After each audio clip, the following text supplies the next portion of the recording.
Bueno, siendo las 7 de la tarde de este miércoles 28 de septiembre de 2022, estamos dando inicio al tema 4 de la diplomatura de Historia Entrerriana, en este caso el seminario de Historia Económica de nuestra provincia de Entre Ríos, haciendo foco en los modelos económicos que atravesaron la historia argentina y entrerriana a lo largo de los tiempos. Primero queríamos agradecer la enorme participación que han tenido a lo largo de todo este tiempo los participantes, ¿no? Estudiantes de diferentes lugares de la provincia que en los tiempos que han podido participar han realizado los trabajos, han efectuado un ida y vuelta más que interesante con cada uno de los docentes, sobre todo con Anita, que ha sido quien ha tenido a cargo un poco esa actividad, ¿sí? Por otro lado, también marcar la importancia de estos debates, ¿no? Eh, Hoy vamos a dar lo que fue el inicio del modelo neoliberal en la Argentina, que obviamente trae consigo, y mientras tanto pido que me vayan avisando si se escucha bien. ¿Se escucha bien, Ana? Sí, sí, sí, Bien. perfectamente, Juan Pablo. Bueno, recordemos en este caso, mi nombre es Juan Pablo Enríquez, soy contador. Estoy un poco a cargo de la realización de esta actividad y las docentes que acompañan esta actividad y que vienen desarrollando un trabajo incansable, a quien también quiero agradecer infinitamente, son la profe Ana Paz Larsen, en algún momento voy a aprender bien decirlo el nombre, y Claudia Ciapón.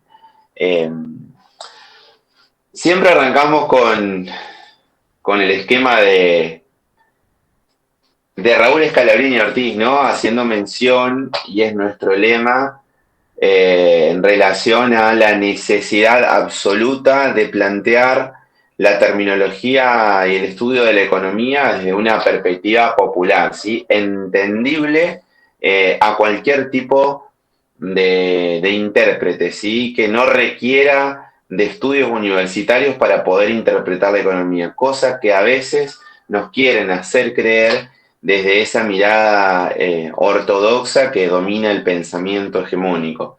Así que siempre arrancamos haciendo mención a lo que nos decía Raúl Escalabrini Ortiz sobre que los asuntos de economía y finanzas son tan simples que están al alcance de cualquier niño, solo requieren saber sumar y restar.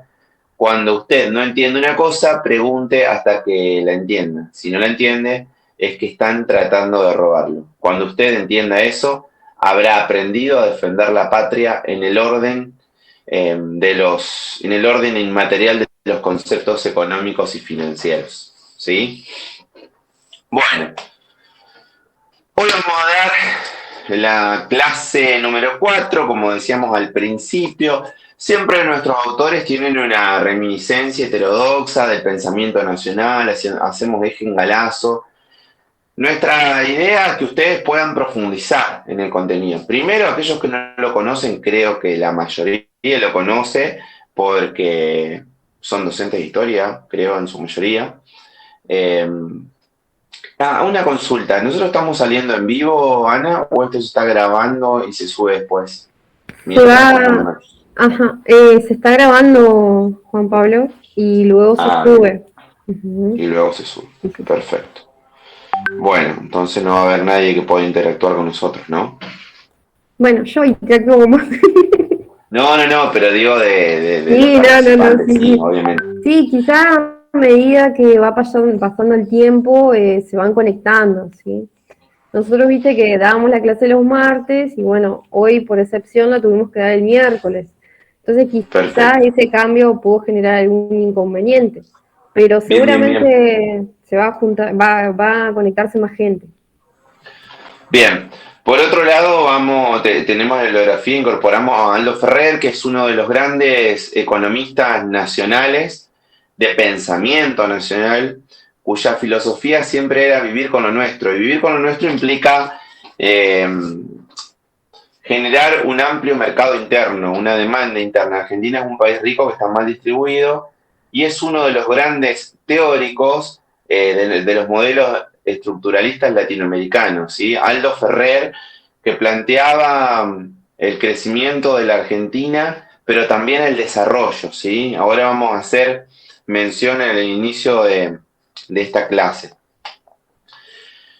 Modelo de valorización financiera. Dimos en su momento el modelo colonial, el modelo agroexportador, el modelo ICI, y ahora iniciamos con el modelo de valorización financiera que quizá ha sido uno de los que más daño le ha hecho a la República Argentina en todos los órdenes, no solamente financiero, económico, sino sobre todo cultural, porque hay montones de situaciones, de variables, de conceptos, de formas de vida que han quedado incorporadas a lo largo del tiempo y que en ese sentido me llegan notificaciones que han quedado incorporadas a lo largo del tiempo y que en ese sentido forman parte de un mecanismo de funcionamiento que todavía no se puede solucionar en este tiempo, ¿sí? Mientras tanto, si me aguardan un segundo,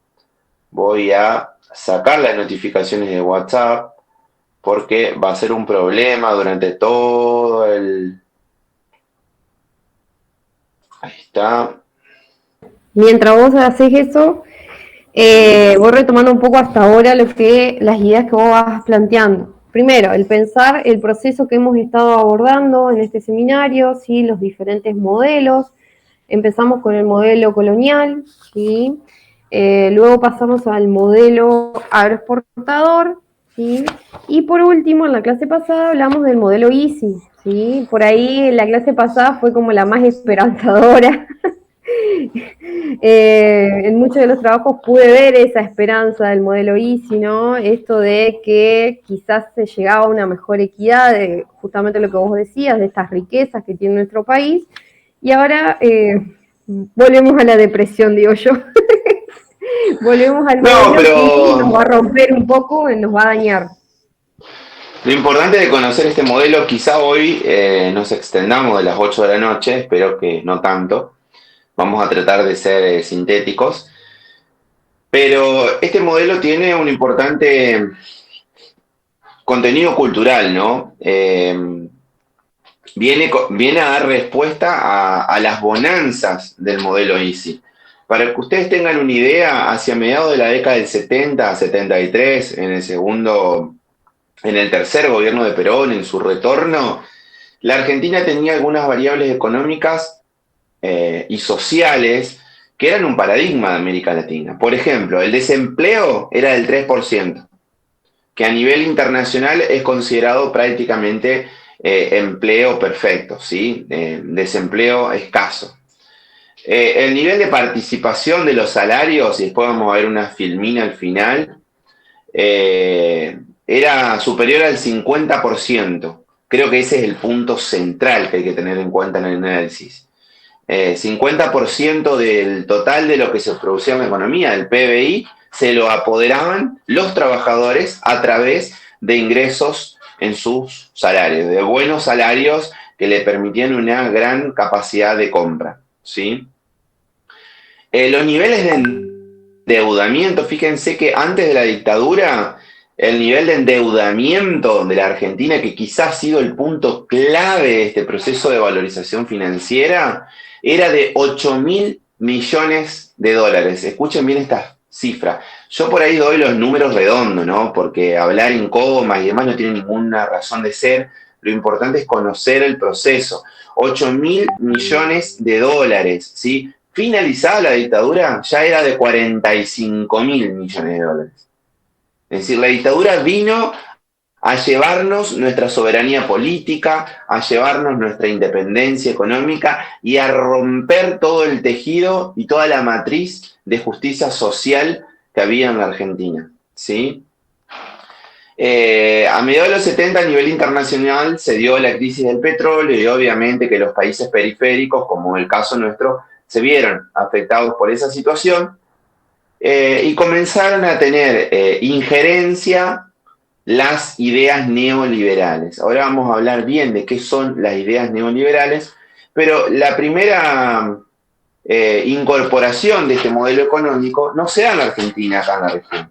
Se da como matriz de espionaje, de funcionamiento, de experiencia en Chile, ¿sí? Con el derrocamiento de Salvador Allende en el año 73, derrocamiento y muerte de Salvador Allende a manos del dictador Augusto Pinochet. Fíjense cómo en el pueblo hermano de Chile aún perduran las ideas pinochetistas, ¿sí? Con una enorme fortaleza que incluso semanas atrás se intentó realizar una modificación a la constitución que viene de aquel tiempo en sus matrices fundamentales, y la mayoría del pueblo chileno dijo que no. Lo mismo pasa en la Argentina, con muchísimas leyes, con gran cantidad de posturas políticas y sociales que sinceramente demandarán mucho tiempo poder transformarlas desde una perspectiva heterogénea, heterodoxa, participativa, popular, anticlasista. Hay mucho que trabajar todavía.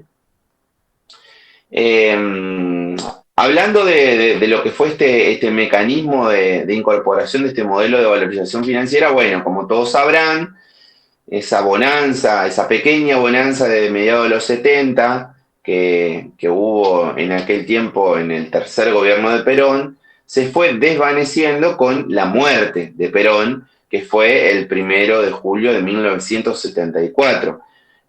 Fallecido el líder popular de aquel tiempo en la Argentina, que había vuelto después de 18 años de proscripción, sí, proscripción, un concepto que en la actualidad pareciera tener vigencia también hacia los liderazgos populares, no solamente en Argentina, sino también en otros países cercanos de América Latina. Lo que se da en este caso es un fuerte proceso de debilidad política. Asume quien era entonces su esposa, María Isabel Martínez de Perón, como presidenta, y comienzan a tener injerencia en el manejo del Estado algunos actores que tienen una estrecha vinculación con el poder económico, como en el caso de López Rega, y como en el caso, fíjense, un nombre que no está en esta filmina, sino en la que sigue, que se llama Ricardo Sin. Ricardo Sin, en el gobierno de Isabel Martínez de Perón, era el viceministro de Economía. El ministro de Economía era Celestino Rodrigo. Celestino Rodrigo venía del peronismo y es a la luz del análisis historiográfico uno de los culpables de haber llevado adelante el Rodrigazo. Pero en realidad, fíjense que cuando comienza a gobernar la dictadura a partir del 76, Celestino Rodrigo, de origen peronista, va preso. Y Ricardo Sin, que era el viceministro de Economía, forma parte de la estructura jerárquica del Ministerio de Economía que va a estar a cargo de Alfredo Martínez de Hoz, una de las personas, un apellido tradicional de la sociedad rural argentina, formando parte de lo que es la oligarquía argentina. Es decir, tuvimos un cambio de rumbo del país desde una perspectiva industrialista a una perspectiva netamente financiera, oligárquica, ¿sí? Pero es importante dejar bien asentado esa cuestión de que Ricardo Sin es quizá el mentor del modelo neoliberal en la Argentina y no tanto Celestino Rodrigo. Aquel proceso previo a la dictadura, todavía en el gobierno de Isabel Martínez, fue caracterizado por un fuerte proceso de devaluación, como bien lo hemos manifestado en ocasiones anteriores. Las devaluaciones son aumentos del tipo de cambio que conllevan obviamente un fuerte incremento de los precios, es decir, aumento de la inflación y una consecuente reducción de la capacidad de compra de los salarios de los trabajadores. Fíjense que este modelo vino a cambiar el paradigma. En el otro era un paradigma vinculado a la industria, a la producción, y este es un paradigma netamente de negocios financieros, ¿sí? Donde la burbuja, donde la liquidez de recursos comienza a estar por encima de cualquier perspectiva industrialista, productivista o generadora de trabajo genuino, ¿sí? Una de las consecuencias que tiene el proceso de la dictadura es que hubo alrededor del 40% de pérdida de la capacidad adquisitiva. Fíjense cuando hablábamos de la distribución de la torta a mediados de los 70, donde los trabajadores le ganaban al capital en esa distribución, bueno, hubo un 40% de pérdida del poder adquisitivo por parte de los trabajadores y obviamente una reducción enorme en esa participación de la riqueza. En realidad, la dictadura, que fue la máscara del poder económico de aquel tiempo, lo que vino a hacer es a establecer mediante la fuerza, mediante el genocidio, quizá uno de los genocidios más importantes en la historia de América Latina, a establecer una nueva matriz de redistribución para dejar las cosas en su lugar. ¿Qué significa dejar las cosas en su lugar? En los ojos del poder económico. Hacer que los trabajadores vuelvan a ganar menos y que los ricos se apoderen de la mayor parte de la riqueza que se generaba en la Argentina de aquel tiempo. ¿Sí? Uno de los importantes funcionarios que tuvo Perón en su regreso fue el economista José Bell Helbar, quien pudo reducir un proceso inflacionario importante que había hasta aquel entonces y quien fue uno de los autores indiscutibles de esa distribución de la riqueza donde los trabajadores pudieron superar el 50% de apropiación, ¿no?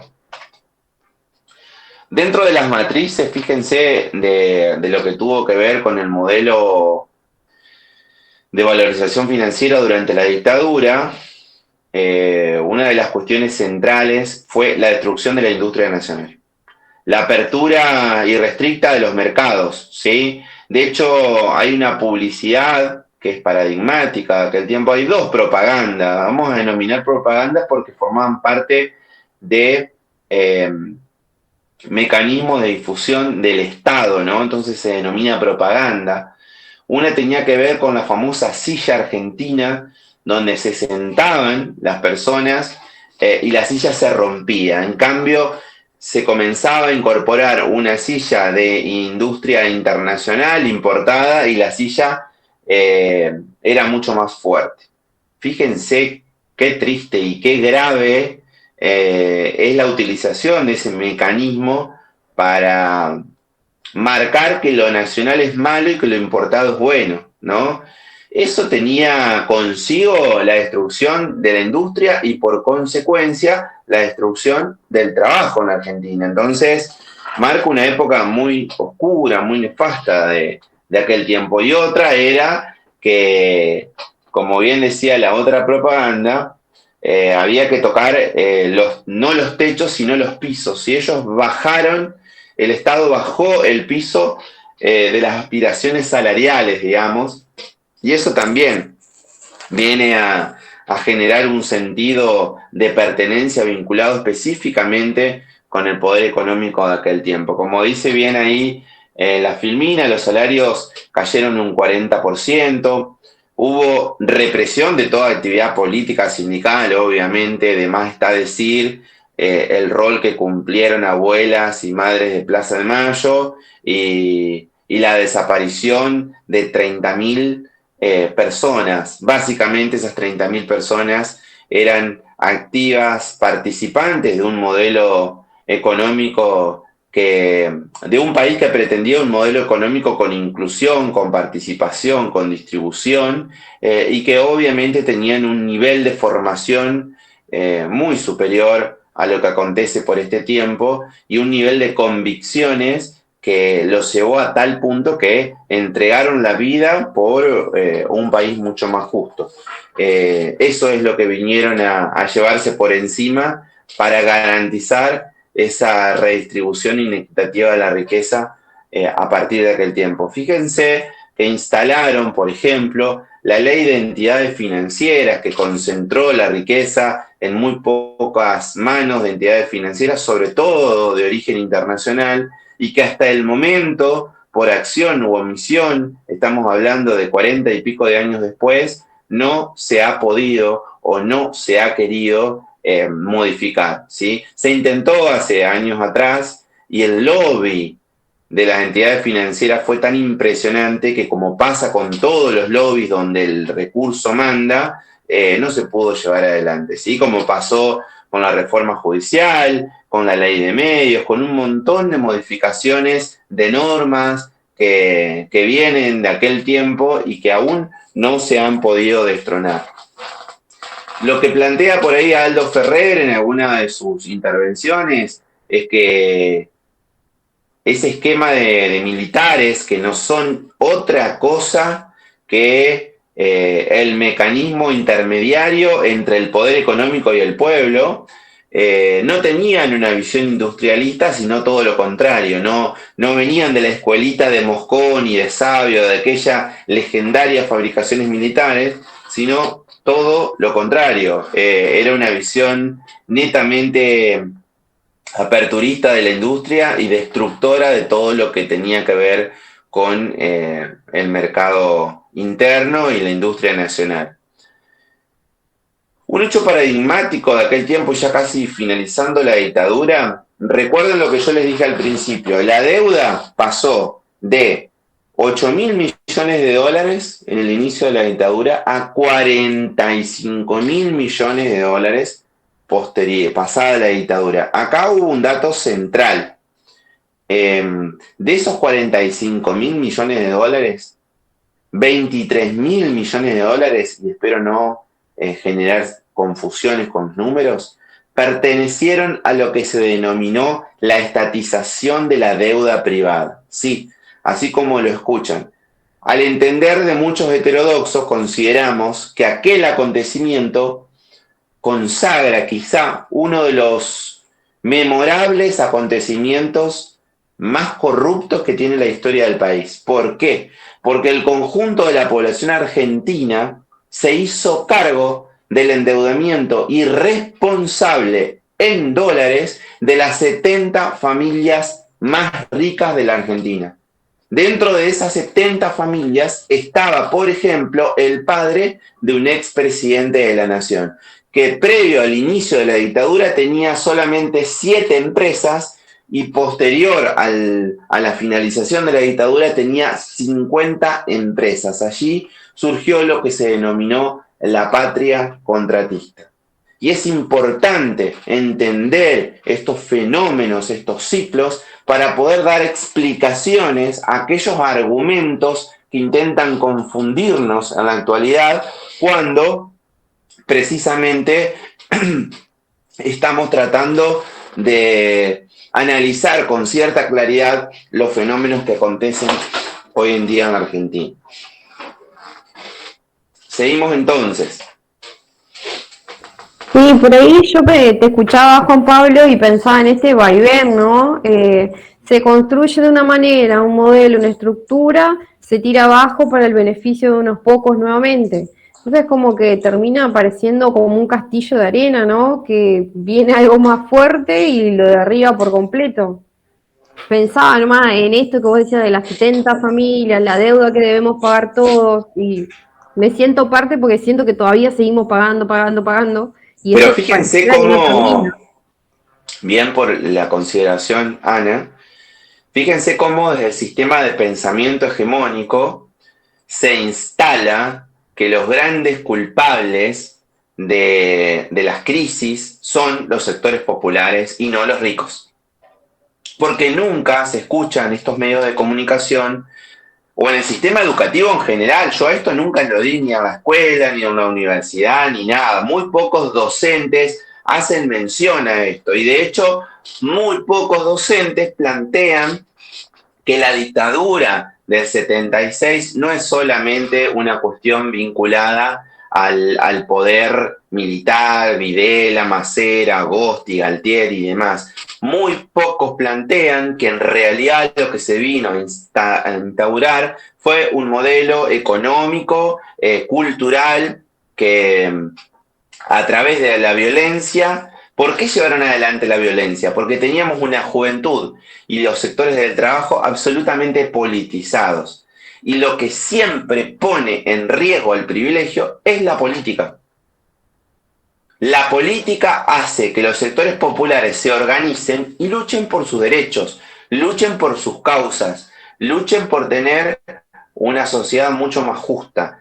El miedo de los sectores del privilegio, del poder económico, son los sectores politizados, los sectores que saben a qué clase social pertenecen y en razón de ello defienden sus intereses. Bueno, tenemos que trabajar en ese sentido y de hecho está pasando mucho hoy. Fíjense con qué distinta vara se evalúan algunos procesos que se dan en la actualidad. A saber, el caso de los neumáticos. Hay una creciente instalación por parte de los medios concentrados de que los culpables de que no se lleven adelante las actividades y demás son los trabajadores. En tanto y en cuanto, por ejemplo, este año las empresas vinculadas en promedio a la industria de los neumáticos han tenido un incremento de precios de alrededor del 150%, pero sus trabajadores apenas han tenido un incremento del 64% de sus salarios cuando la inflación interanual es del 80%. Y además han salido a mentir con que los promedios de los ingresos son de 300.000 pesos, cuando eso es una falacia. Los promedios de ingresos son de alrededor de 150.000 pesos, poco más de lo que es la canasta básica total que mide el índice de pobreza en Argentina. Hay construcciones basadas en mentiras que tienen una tendencia en generar un chivo expiatorio en quienes son las víctimas y no los victimarios de todo esto. Hay un sector importante de la política y de los medios concentrados de poder, la mayoría diría yo, que defienden los intereses de quienes se quedan con la rentabilidad y no defienden los intereses de las masas populares que hoy están sufriendo este tiempo difícil que no solamente atraviesa la Argentina, sino el mundo entero, post-crisis de este sistema y post también efecto de lo que fue la pandemia, ¿no? Por el COVID.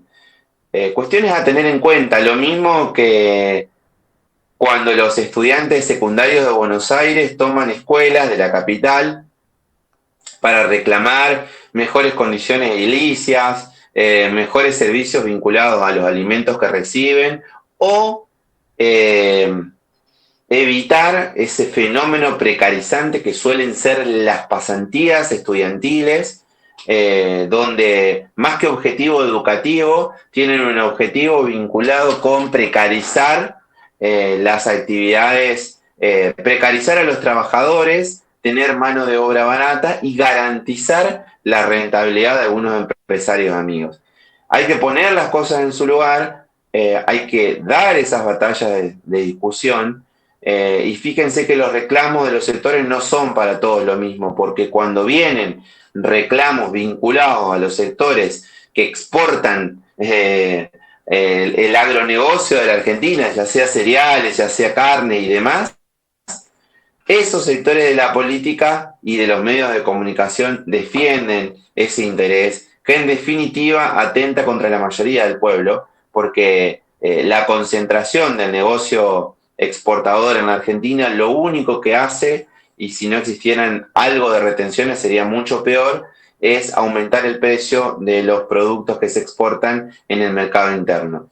Un proceso que lo podríamos hablar en alguna ocasión, que seguramente en la próxima clase, porque está vinculado con el acontecimiento del año 2008, lo vamos a tratar con mayor énfasis, pero que tiene que ver con esta realidad. En definitiva, escuchen este nombre, pero el presidente del Banco Central de la República Argentina, en ocasión de haberse estatizado la deuda privada se llamaba Domingo Felipe Cavallo. Domingo Felipe Cavallo es un actor, es un economista cordobés vinculado a la Fundación Mediterránea, que fue ministro de Economía de la Argentina en 2 ocasiones, fue presidente del Banco Central y siempre, hay que decir que es un cráneo muy importante que tiene el poder económico, pero siempre que ha estado en el poder ha tomado medidas que han perjudicado al conjunto del pueblo argentino y que han beneficiado a los sectores que concentran la riqueza en el país y a nivel internacional. El primer acto fue con la estatización de la deuda de los privados. El segundo acto, su segunda temporada, fue, hablándolo en términos de aplicación de cine, fue la incursión con el modelo de estabilización de convertibilidad en la década del 90, que llevó adelante el proceso más nefasto de privatizaciones de empresas del Estado y de endeudamiento de nuestra historia. Y el tercero fue como para dar el toque final a este modelo de valorización financiera, fue quizá con la aplicación del megacanje y blindaje en el modelo de la Rúa. Fíjense que ese nombre, ese actor político económico, tiene que ver en 3 hechos fundamentales de este modelo económico y quizá es un nombre que tenemos que conocer porque forma parte de los acontecimientos más tristes que ha tenido nuestra historia contemporánea y además hoy ha logrado reencarnar sus ideas políticas en otros actores de la actualidad. Les dejo ese ejercicio para que ustedes logren vincular quiénes son esos actores políticos que vienen a reencarnar en una, y lo pongo entre paréntesis, en una idea antisistema, lo que fueron las ideas privatistas vinculadas exclusivamente al poder económico que llevó adelante en la práctica, perjudicando a millones de argentinos, el economista cordobés, que también fue candidato a presidente en 1999, Domingo Felipe Cavallo. Estimada Ana, mientras tomo un matecito. No, me quedaba pensando, para mí la crisis del 2001, que fue como la que más viví, ¿no? La figura de Cavallo yo la tuve como re presente en mi adolescencia. No voy a decir como le decía al señor, pero la verdad que después de escucharte a vos y pensar estas etapas, más que etapas que vos decís, estas temporadas de este señor, por favor que no haya más temporada, ¿no? Viste que vuelven a sacar algunas temporadas, las vuelven a hacer, pero no, por favor. Y me quedé con la duda de cuáles serían esos otros actores. No sé si no querés adelantar algo o directamente lo vas a trabajar en la próxima clase. No, un actor de la economía actual que también forma parte de la política es el actual diputado nacional Milei, ¿sí? Que viene a reencarnar las ideas de Cavallo. De hecho, hace muy pocas semanas, en el Teatro Broadway de la ciudad de Buenos Aires, él, junto a Cavallo y junto a Federico Sturzenegger, que fue el 2 de Cavallo en el 2001 y que fue presidente del Banco Central en el gobierno que estuvo entre 2015 y 2019, hicieron una ponencia sobre economía, planteando soluciones a los problemas del país, que obviamente hay que escucharlas, hay que ponerlas en contexto histórico, hay que plantearse cuáles fueron las consecuencias de llevar adelante esas medidas económicas y después habrá que sacar conclusiones y obrar en consecuencia. Pero básicamente es importante poder cruzar esas líneas históricas y esos protagonistas que en definitiva y más allá de los nombres representan políticas y lo que afecta a las personas son las políticas. Entonces nosotros como ciudadanos tenemos que interpretar qué hay detrás de cada actor político, qué medida, qué política se esconde para saber si nos beneficia como trabajadores o si nos perjudica. Esa es la matriz del proceso de formación que debe tener un docente, un estudiante y cualquier persona que viva justamente en un país como la Argentina, que está atravesado por crisis cíclicas que despluman el salario y que cuando se despluma el salario hay otros actores económicos que se quedan con toda la riqueza. Eso pasa siempre. Y si no aprendemos de nuestros procesos históricos, no aprendemos nunca nada y terminamos cometiendo siempre los mismos errores.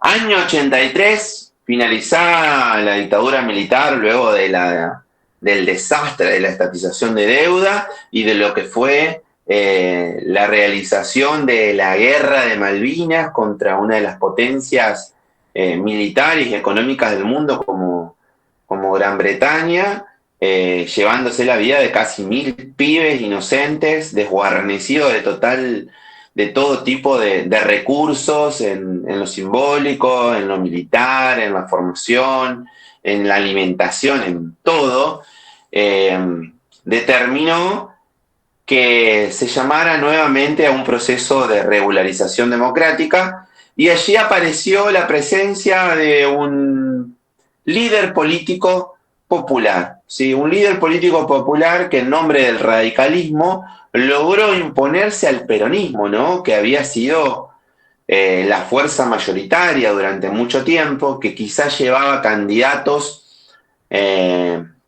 que habían tenido una performance bastante contradictoria en todo el proceso de la dictadura, en tanto y en cuanto Alfonsín siempre mantuvo coherencia, ¿no?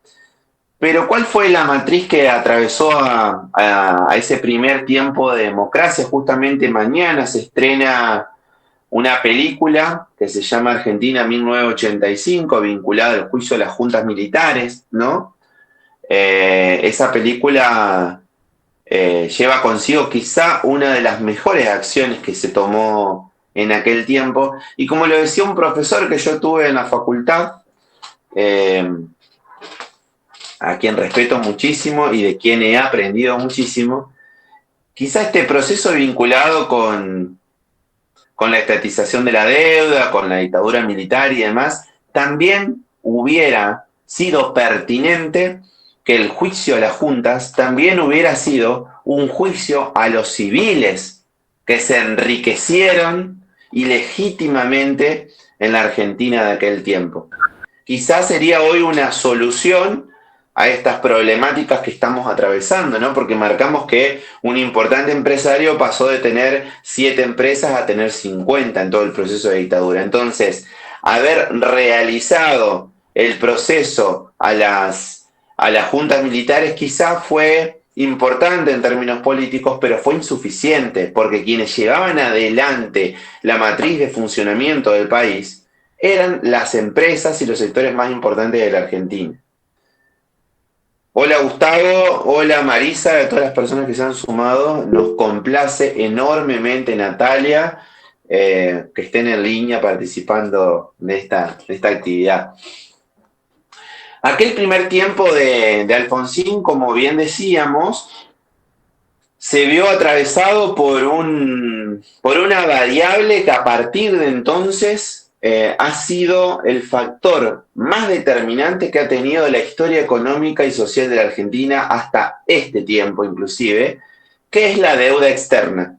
Fíjense que por entonces Argentina pasó de tener 8.000 millones de dólares a 45, de los cuales 23 eran estatización de la deuda de 70 familias, pero que a partir de aquel tiempo nosotros pagábamos el 8% del PBI, de la riqueza que se generaba en el país, casi el 10% iba solamente para pagar intereses de una deuda irracional, ilegítima, que vino a destruir a la Argentina, que vino a socavar nuestras aspiraciones de soberanía política, de independencia económica, y vino a poner un freno a cualquier esperanza de desarrollo y de crecimiento que tuviéramos por esta zona. Al principio, Alfonsín intentó implementar medidas heterodoxas, ¿sí? O sea, es como que hizo una matriz que quiso llevarse puesto ese modelo de valorización financiera, pero el modelo de valorización financiera se lo llevó puesto Alfonsín, ¿sí? Fíjense cómo es la cuestión. Su primer ministro de Economía fue Bernardo Greenspan, un heterodoxo muy reconocido por aquel tiempo, que tuvo la gran idea de generar un club de deudores con los organismos multilaterales de crédito aquí en América Latina. Pero ¿qué pasó? Fracasó porque el lobby de aquel tiempo fue mucho más importante que la fuerza política de aquel gobierno democrático para enfrentarse al poder económico internacional, a los organismos multilaterales de crédito, que de hecho terminaron imponiendo un futuro ministro de Economía que fue Juan Vital Zurruy, el que llevó adelante el Plan Austral. No sé si se acuerdan del Plan Austral, que fue otra moneda que se implementó. Supuestamente esa moneda iba a culminar con los procesos de inflación que se vivían por aquel tiempo, pero no tuvo suerte, solamente vinieron a llevar adelante un proceso de ajuste, de destrucción nuevamente del salario. El salario se destruyó en el gobierno de la dictadura, se destruyó también en el gobierno de Alfonsín, básicamente vía efecto de la inflación. Fíjense, los salarios reales cayeron casi el 30%. En definitiva, en síntesis, lo que fue el gobierno de Alfonsín estuvo determinado por la incidencia de una enorme deuda externa. Tuvo primeros intentos a través de Greenspoon de llevar adelante algunas ideas vinculadas con la heterodoxia económica para poner en jaque el modelo de valorización financiera, pero el mismo sistema se lo llevó puesto e inclusive tuvo que dejar el gobierno antes de tiempo por un alto proceso de hiperinflación. ¿Sí? ¿Qué es la hiperinflación? Actualmente nosotros tenemos una inflación promedio entre el 4 y 7% mensual. Ahora vamos a llegar, estamos en el orden del 80% anual de inflación, pero la hiperinflación, fíjense, es un proceso que determina una inflación anual superior al 100%. Superior al 100%. Fíjense lo importante del efecto de la inflación en ese caso. Asimismo, nos toca decir que Alfonsín se fue sin pena ni gloria. Por muchos es respetado, pero en definitiva no le modificó la vida al sector asalariado, todo lo contrario. Fue un proceso que culminó en mayor inflación, en mayor endeudamiento para la Argentina, en aumento de la desocupación, en pérdida de la capacidad adquisitiva de los sectores del trabajo. En términos de mejoramiento de la calidad de vida para el conjunto de la población, no fue para nada positivo. Con lo cual, aquel periodo debió entregarle el mandato antes de tiempo a quien había sido elegido por el voto popular, que era el gobernador de La Rioja, el entonces caudillo norteño Carlos Saúl Menem, que venía con un mensaje popular que enamoró.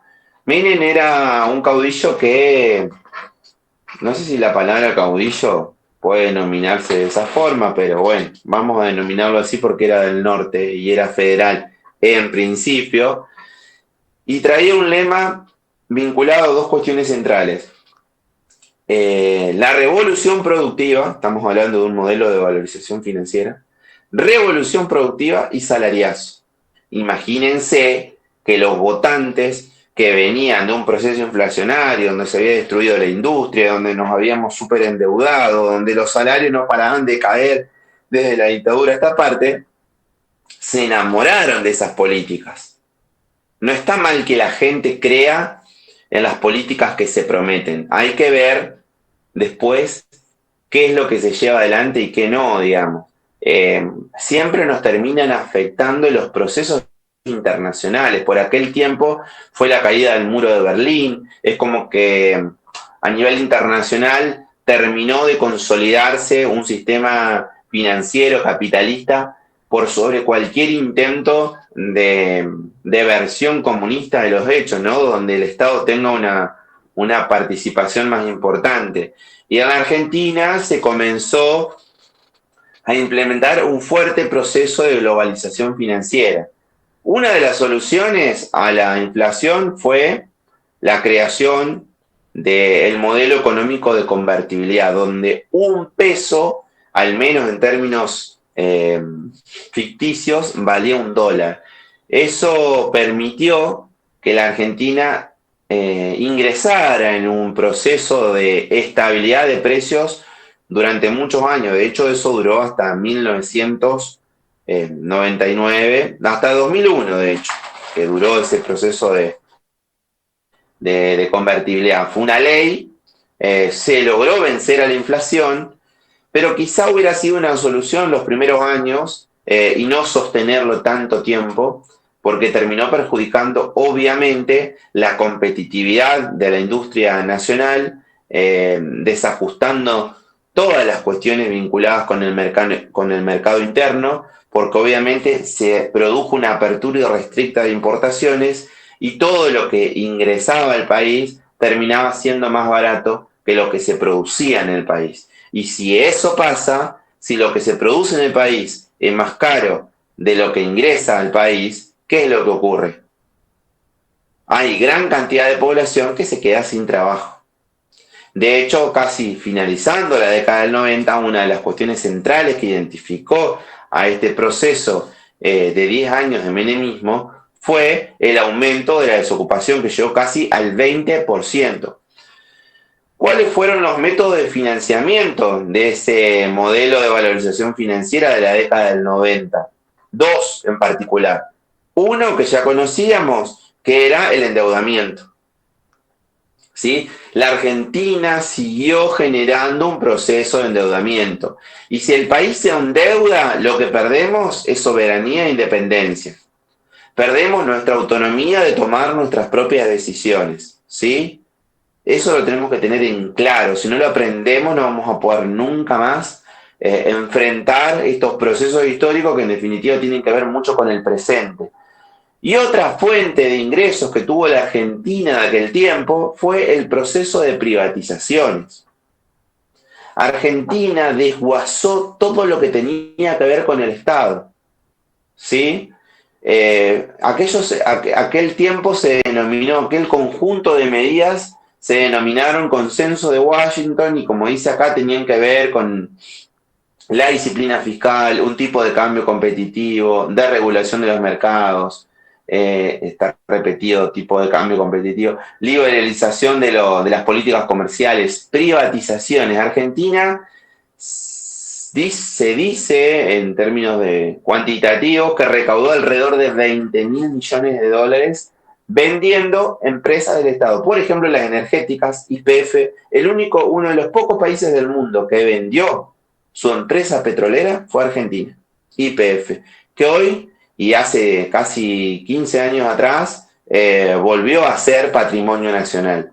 Y gracias a que volvió a ser patrimonio nacional, se están generando exploraciones en un yacimiento importante para el país como es Vaca Muerta, y seguramente en los próximos años y a través de lo que es el gasoducto Néstor Kirchner, que se comenzó a trabajar esta semana, vamos a tener definitivamente soberanía energética. La energía es una de las cuestiones que se transforma en uno de los elementos más requeridos a nivel internacional en la disputa de los diferentes poderes económicos, ¿no? De las grandes potencias internacionales.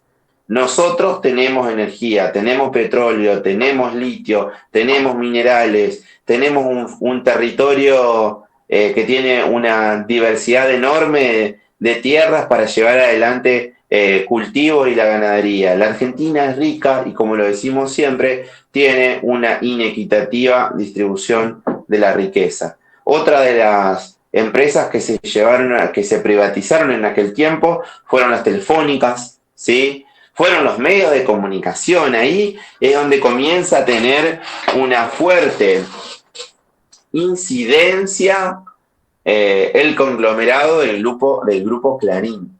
Hay una entrevista que le hace a fines de los 80 el periodista Bernardo Neustadt, que era un lobista de los más importantes que había en Argentina en aquel tiempo, al CEO del grupo Clarín, a Mañeto, donde Mañeto hace mención a la importancia de los medios y demás, y donde dice que tiene posibilidades enormes la Argentina de crecer, pero lo que se comienza a construir allí es un discurso del antiestado, de todo lo que es del Estado no sirve, por eso hay que privatizarlo. Fíjense que para llevar adelante las medidas de privatizaciones, previamente se construyó un sujeto social que estaba a favor de eso. Gran parte de la población estaba de acuerdo con que todo lo que era del Estado debía pasar a manos de los sectores privados. Y como bien sabemos y como bien hemos aprendido en nuestros procesos históricos, todo lo que forma parte de los procesos privados no tiene una perspectiva de pueblo, no tiene una perspectiva de solucionarle los problemas a la gente, al pueblo, a la sociedad, a las masas populares.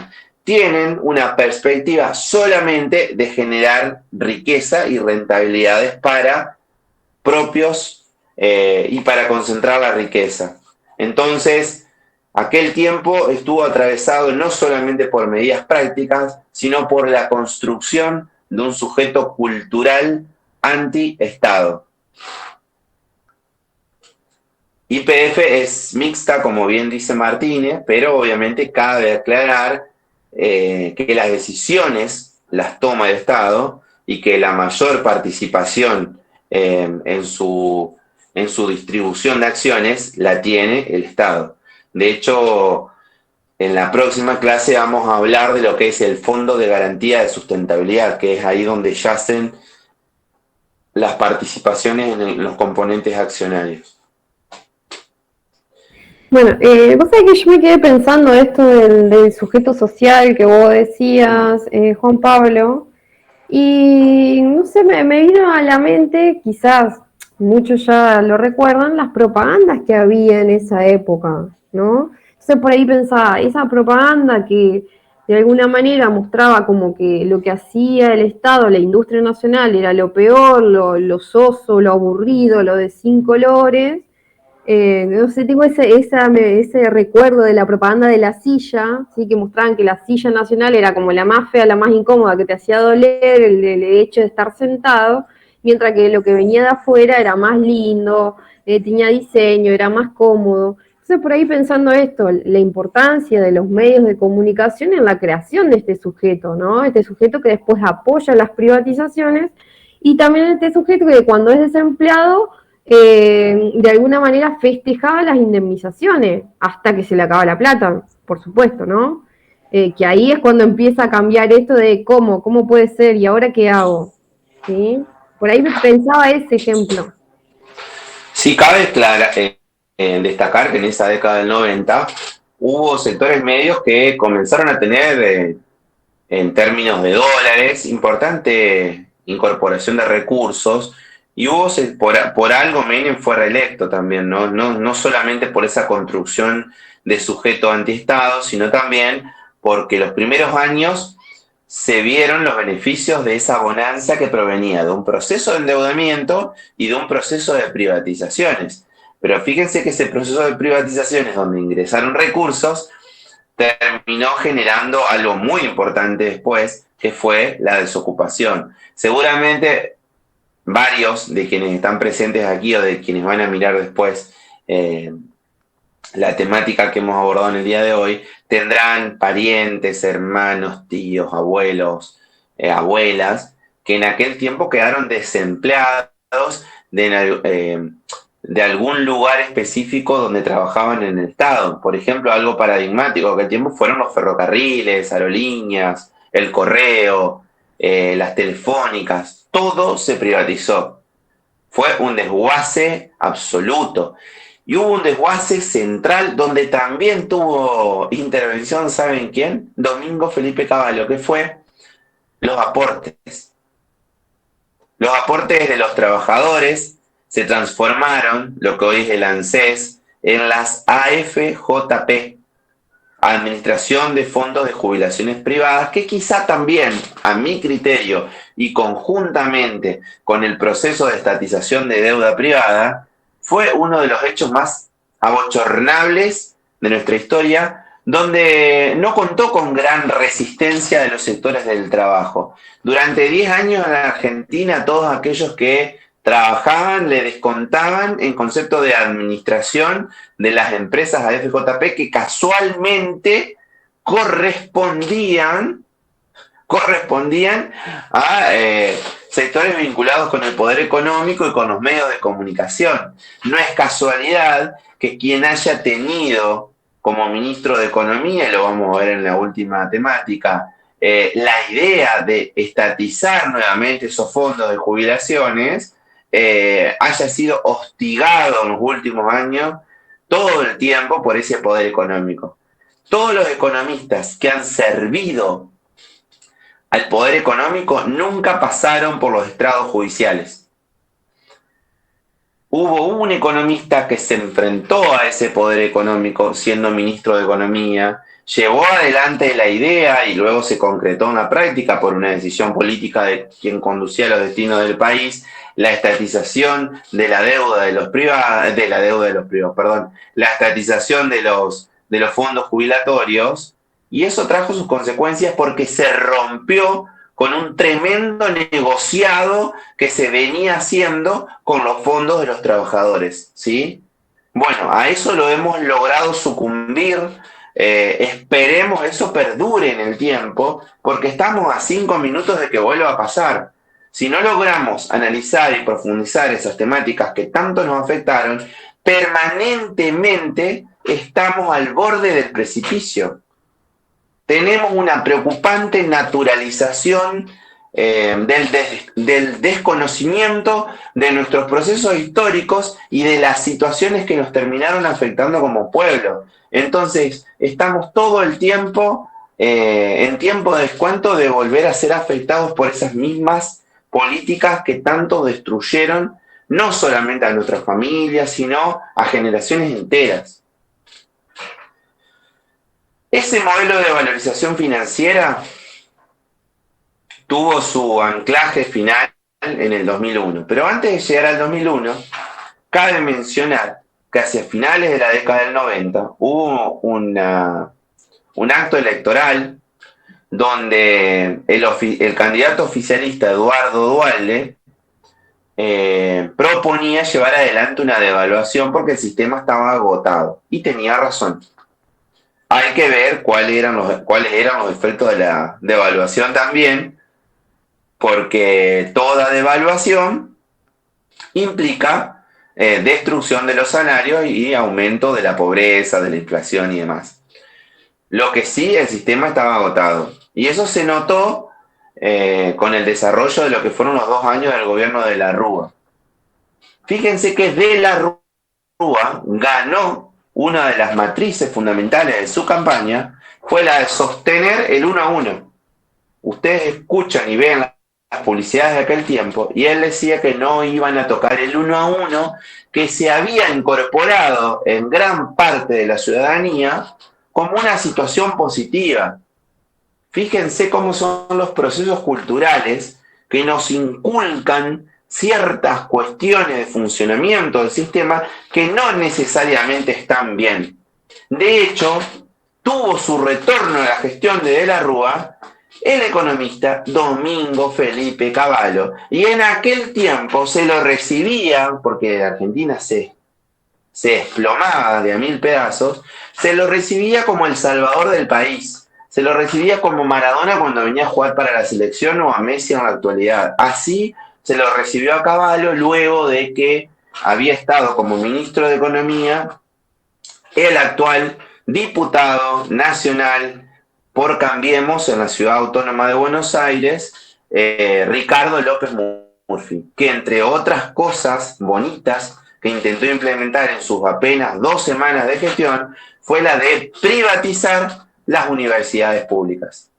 Por entonces, en mi caso particular, había empezado la universidad y entre lágrimas con muchísimos compañeros y compañeras de aquel tiempo hicimos un abrazo solidario, en este caso en la Facultad de Ciencias Económicas, ya como método de resignación, pero de pelea al fin, ante una medida que nos iba a hacer volver a nuestros hogares porque no teníamos la posibilidad de llevar adelante una carrera universitaria en una institución privada. Tampoco teníamos la posibilidad de ingresar en el mercado laboral porque Argentina tenía el 25% de desocupación.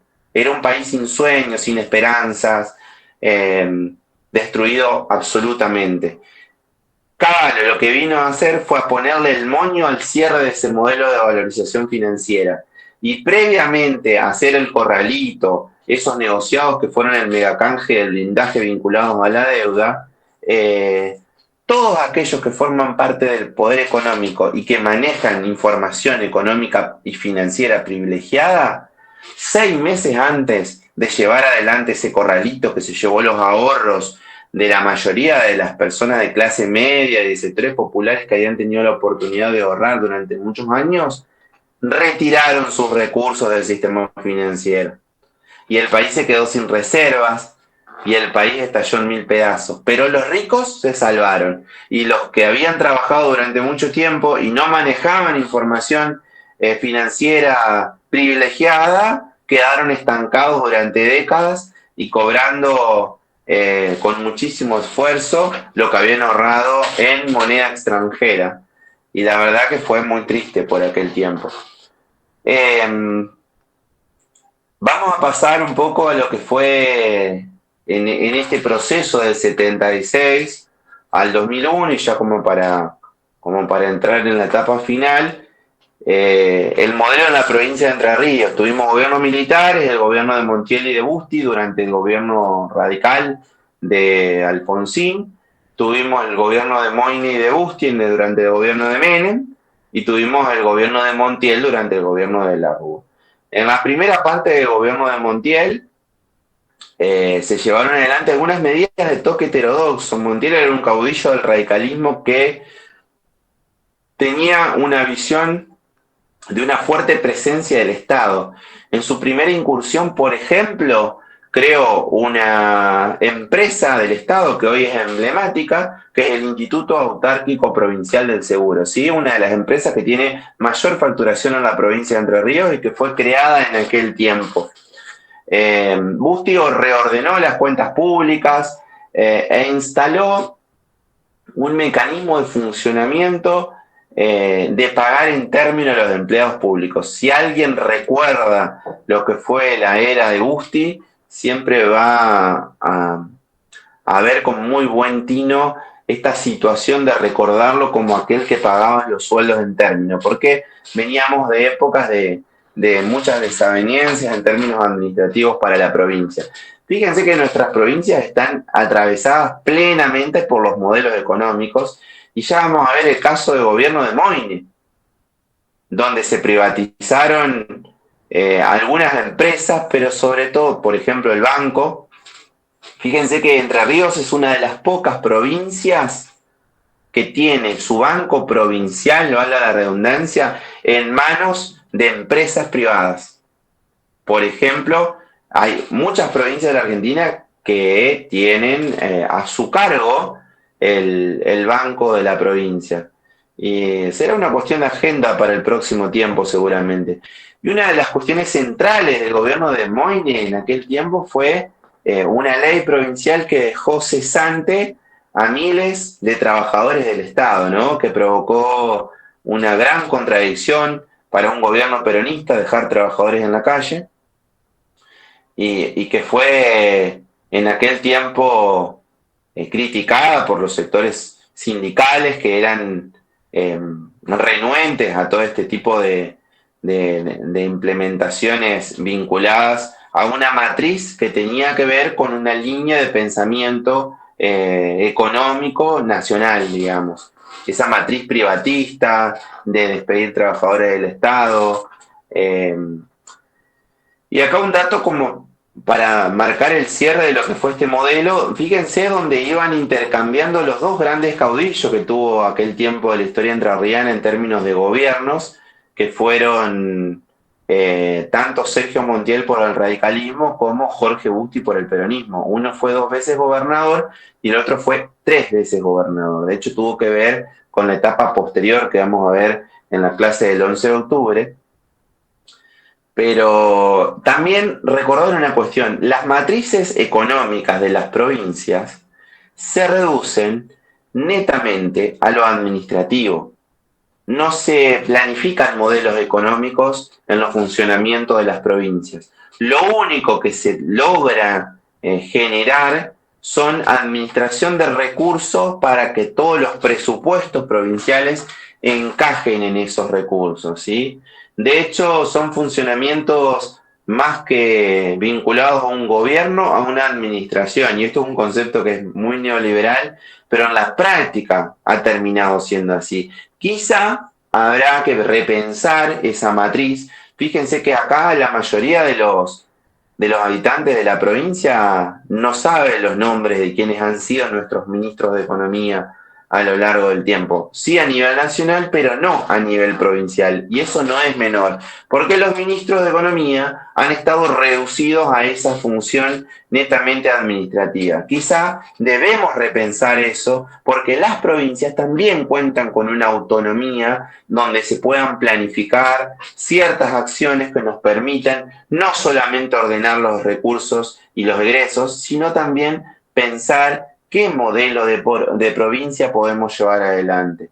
Y hay provincias que son una excepción a esta regla, como por ejemplo el caso San Luis, que tiene otro mecanismo de funcionamiento, ¿sí? Y que también podríamos estudiar a lo largo del tiempo cómo han generado cierta autonomía que muchas veces el impacto de las erróneas políticas que caracterizan a modelos económicos que perjudican al conjunto de la mayoría de la población, no los perjudica a ellos. Eso implica de que han generado una cierta estructura de funcionamiento que les permite sostenerse inclusive en tiempos difíciles. Quizá al menos amerita a que podamos revisar con un ojo clínico más importante ese funcionamiento de algunas provincias que no son tan afectadas. Un caso paradigmático de lo que fue la gestión Montiel en el ocaso ya del modelo neoliberal, en esa parte 99-2001, fue la de la creación de la UADE. ¿Sí? Fíjense ese mecanismo de funcionamiento que yo indicaba, donde había una postura del Estado importante. La creación de la UADE, la Universidad Autónoma de Entre Ríos, que hoy es la universidad en términos de estudiantes más importantes que hay en la provincia. La creación de la tarjeta Sí Creer, que fue un mecanismo de pago alternativo que se encontró en una época donde no había liquidez y donde no funcionaban los mecanismos tradicionales de pago. ¿Qué pasó en aquel tiempo? Porque empezaron a fluir las cuasimonedas, ¿no? Y Entre Ríos fue una de las más afectadas con el fenómeno del federal, que dentro de las cuasimonedas era la peor en Argentina y valía el 50% de su valor. Teníamos el Patacón, teníamos la Lecop, montones de monedas nacionales. El Patacón era de la provincia de Buenos Aires, la Lecop era un bono nacional, era una cuasimoneda nacional, pero que tenían el funcionamiento del 1 a 1. En caso de Entre Ríos era del 50%. En aquel tiempo, Montiel se peleó con Cavallo porque no quiso llevar adelante lo que fue el ajuste, el déficit cero, ¿sí? Cavallo planteó una reorganización fiscal donde, fíjense que quienes responden al poder económico siempre plantean el reordenamiento de la cuestión fiscal del Estado, no aumentando los ingresos, cobrándole más a los ricos, sino disminuyendo los egresos, es decir, afectando a los sectores populares, disminuyendo partidas de educación, de salud, de ciencia y tecnología, de políticas sociales. Siempre es la misma receta. Nunca se va a cobrar más a los ricos, sino que se le va a dar menos recursos a los sectores populares. Y es decir, eso siempre desencadena en crisis sociales, porque lo único que se hace es perjudicar los intereses de los sectores populares. Bueno, Montiel se peleó con Cavallo porque no quiso llevar adelante el déficit cero, esa imposición que había de nación, de ese modelo económico que estaba llevando adelante el país, y obviamente se la cobraron. Y no tuvo una capacidad autónoma en la provincia de llevar adelante un mecanismo de funcionamiento que le permitiera funcionar, valga la redundancia, sin la colaboración de la nación. Entonces la provincia se vio muy afectada por entonces, llegaron a tal punto que, bueno, después lo vamos a tratar en la próxima clase, los empleados y los jubilados pasaron 4 meses sin cobrar su jubilación y sus ingresos salariales, sus beneficios como activos. Fíjense, y esto es un claro ejemplo, de que no puede haber mecanismo de funcionamiento de provincias sin analizarlas en un contexto de modelo económico nacional. Hay muy raras excepciones, pero las raras excepciones tienen una construcción profunda de mucho tiempo y justamente son una excepción. El mecanismo de funcionamiento de cualquier provincia está altamente ligado al funcionamiento de un país, ¿sí? Y quiero destacar una medida que se llevó adelante en la década del 90 en el gobierno de Busti, en una Argentina que excluía a argentinos todos los días del sistema, fue la ley de amas de casa, ¿sí? Donde las mujeres que habían trabajado toda su vida, que fue como, digamos, como una antelación, una antesala de lo que fue después la moratoria provisional que llevó adelante el presidente Néstor Kirchner y Cristina en el 2005-2007, fue la ley de amas de casa en Entre Ríos. Se le concedió un beneficio jubilatorio a aquellas mujeres que realizaban tareas domésticas en los hogares entrerrianos y que no percibían ningún tipo de beneficio. Es decir, que al impacto de políticas neoliberales, de políticas que dejaban gente fuera del sistema, este gobierno entrerriano, en este caso dirigido en aquel entonces por Jorge Busti, llevó adelante una medida paliativa que sirvió de base para la implementación de una política que se implementó 10 años después a nivel nacional y que vino para quedarse entre nosotros en la actualidad y que justamente es una política que viene a recomponer esas matrices de injusticia que generan modelos económicos excluyentes, como es el caso de este modelo de valorización financiera, que lo único que hizo en la Argentina fue destruirla en todos los órdenes y que después de su destrucción en 2001 vuelve en un tiempo mucho más cercano a nuestras vidas con algunas características importantes. Me faltó algo que me estoy acordando en este momento y que lo voy a citar en 2 minutos, que fue la denominada bicicleta financiera. ¿En qué consiste esa bicicleta financiera? No sé si me escuchan, pero en la realización de parte de inversores extranjeros, pero de capitales golondrinas, que invertían dólares, eso pasó muy cercano aquí en el tiempo también, por eso me acordé, invertían dólares, los transformaban a través de rentabilidades en tasas de interés muy elevadas en pesos en la Argentina, es decir, transformaban los dólares a pesos. Esos pesos los transformaban a través de entidades financieras en tasas muy altas de interés, en rentabilidades en muy poco tiempo. Luego pasaban esos pesos a dólares y fugaban esa riqueza. Es decir, que Argentina llevó adelante la bicicleta financiera, que fue uno de los emblemas del modelo de valorización financiera y que después, más cercano en el tiempo, porque parece que no aprendimos mucho, volvió a reeditarse y obviamente eso tiene consecuencias sobre la economía real que son traumáticas. 14 minutos de este miércoles 28 de septiembre de 2022. Creo que Ana va a hacer alguna intervención vinculada con el práctico final y ya estaríamos cerrando esta clase de hoy. Esperemos que haya sido de su agrado. Sí, bueno, como te dije al principio, potente la clase de hoy, muy potente.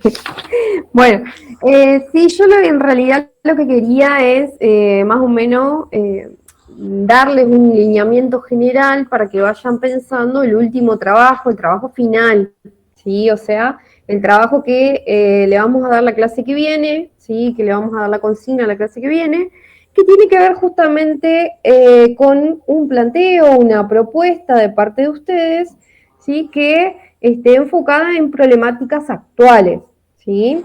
Entonces, problemáticas actuales, ustedes me dirán cuáles. Me parece que ya Juan Pablo dijo varias hoy y hasta les fue tirando varias definiciones que les van a servir, ¿sí? Como esto de la inflación, de la devaluación, que muy claramente les dijo. Pensar esas problemáticas y cómo la van a solucionar. O sea, cómo proponen ustedes solucionar esas problemáticas, ¿sí? Y de alguna manera, cómo dan esa justificación, digamos, ¿sí? Vayan pensándolo si quieren la próxima clase, traen un poco las ideas que ustedes tienen, ¿sí? Qué propuestas harían ustedes, como para poder hacer un intercambio, ¿sí? Si les parece bien, tienen tiempo, tenemos hasta el 11, como dijo Juan Pablo hoy. ¿Hasta el 11 dijiste? Sí, hasta el 11. El 11 es la última clase.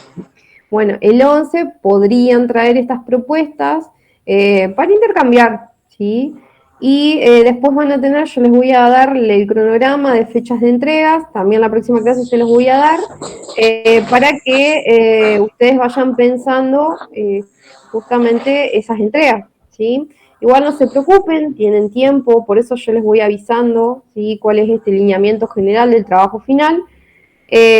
A ver, si ustedes se ponen a repasar las clases, aunque creo que todos las ven a las clases porque yo lo veo en los trabajos, veo que hacen ese como recuento y punteo de lo que va diciendo Juan Pablo en ellas, ustedes fíjense que Juan Pablo constantemente va trayendo el presente, ¿sí? Entendiendo esto como un proceso, no como algo lineal, ¿sí? Sino como cíclico. Entonces, las herramientas las tienen, ¿sí? Entonces, piensen, ¿sí? Para la próxima clase, estas problemáticas, ¿cómo las podrían ustedes solucionar, abordar, ¿sí? Y de qué manera van a justificar esa solución, ¿sí? Por eso también los trabajos han estado más o menos diseñados para que ustedes vayan caracterizando cada modelo, para que vayan viendo qué limitantes tienen, a quiénes benefician, a quiénes perjudican, ¿sí? O sea, todos estos trabajos han estado pensados justamente para esto, ¿sí? No creo que sea muy complejo, ¿sí? Lo que le pedimos. Igual si ustedes para la próxima clase nos dicen, bueno, la verdad que se nos complicó, justamente aprovechen esa última clase para ese intercambio y podemos orientarlos, ¿sí? Así que por lo pronto es eso, ¿sí? Para la próxima clase traten de pensar eso y no sé si tienen alguna consulta o alguna duda que les haya quedado de la clase de hoy o de alguna entrega. Tuvimos algunos problemas técnicos. Se ha notado, disculpen, lo vamos solucionando a medida que vamos desarrollando las clases. Se tardó un poco con la tercera clase, pero ya está en la plataforma. Claudia les escribió a todos ustedes para que la puedan ver, ¿sí? Así que no se preocupen con la fecha de entrega de ese trabajo, o sea, del tercer trabajo, ¿sí? Yo entiendo que tuvimos algunos percances y por eso se atrasó un poquito, pero no tengan problema en mandarme mensajes, en hacerme consultas. Yo por ahí soy media automática cuando respondo, pero estoy escuchando lo que ustedes me están poniendo, ¿sí? O sea, muchos han retomado ahora y yo lo entiendo porque trabajo igual que ustedes, así que entiendo completamente que los tiempos a veces son complicados. Así que tranquilos, esto es un espacio de aprendizaje de todos. Entonces, por eso Juan Pablo siempre insiste en esto de que ustedes participen, que pregunten, que traigan lo que ustedes saben, ¿sí? Porque es esto, es aprender entre todos, ¿sí? Bueno, por mi parte es eso. Si alguien Bueno, quiere preguntar gente, algo, sí, estamos abiertos a que pregunten lo que sea.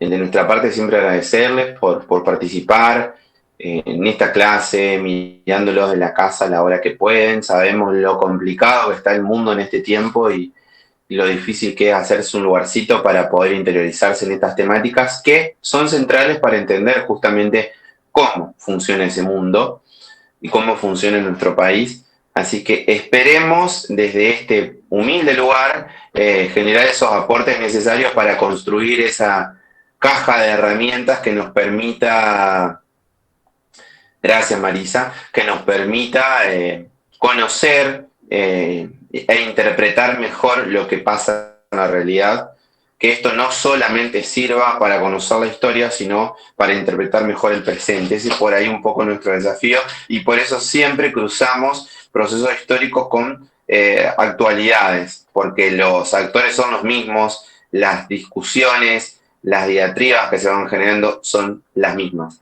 Así que nos volveremos a encontrar, Dios mediante, en el mismo canal, a la misma hora, el próximo 11 de octubre, y escuchamos sus conclusiones, sus consideraciones a lo largo de esta semana, de estos días, y agradecemos que estén presentes en cada clase que llevamos adelante. Gracias, Claudia. Gracias, Ana. Por mi parte, me despido. Adiós. Chao. Lindo feriado.